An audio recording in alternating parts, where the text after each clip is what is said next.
এই যে রানিং রাস্তা, এটা প্রস্তাবিত 21 ফিট, এখন আছে 15 ফিট প্লাস। এই জমিটা এখানে 7 কাঠা, এখান থেকে শুরু করে দেখতে পাচ্ছেন, এখান থেকে সোজা চলে আসছে। এই যে ভাই, ওই হইল সীমানা, এই যে দেখতে পাচ্ছেন, এখান থেকে এ পর্যন্ত। মুখটা বেশ বড়, মুখটা খুবই বড়, 7.5 কাঠা, 7 কাঠা। এটা খুবই চমৎকার একটা ল্যান্ড দেখতে পাচ্ছেন, বাউন্ডারি করা, ছোট্ট করে বাউন্ডারি করা রাস্তা, রানিং রাস্তা। এটা পোলারটেক, মুন্ডা পোলারটেকের মধ্যে পড়ছে। শেপটা সুন্দর। এখানে বাড়ি করলে প্রত্যেকটা ফ্রন্ট সাইডে হবে ফ্ল্যাট সিস্টেম করলে, যারা একাধিক বাড়ি করতে চাচ্ছেন। এই যে বাউন্ডারি করা দেখতে পাচ্ছেন, এখান থেকে শুরু করে এই যে সীমানা।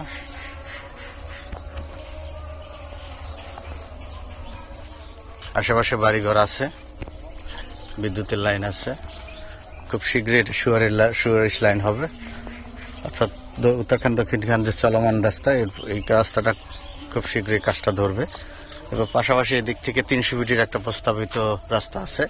তখন এটা ফিউচার খুবই ব্রাইট, অর্থাৎ এখান থেকে আবদুল্লাপুর থেকে তেরমুখ হয়ে এবং পূর্বাচলের সাথে যে 300 ফিটের কানেক্টিং, সে কানেক্টিং এর ভিতরে পড়ছে এই প্লটটা। খুবই সুন্দর। 19 লাখ টাকা পার কাঠা হিসেবে দাম চাচ্ছে, 19 লাখ টাকা পার কাঠা হিসেবে দাম চাচ্ছে। দেখেন, ভালো থাকবেন, সুস্থ থাকবেন, আমাদের চ্যানেলটাকে সাবস্ক্রাইব করবেন। ধন্যবাদ সবাইকে, আল্লাহ হাফেজ।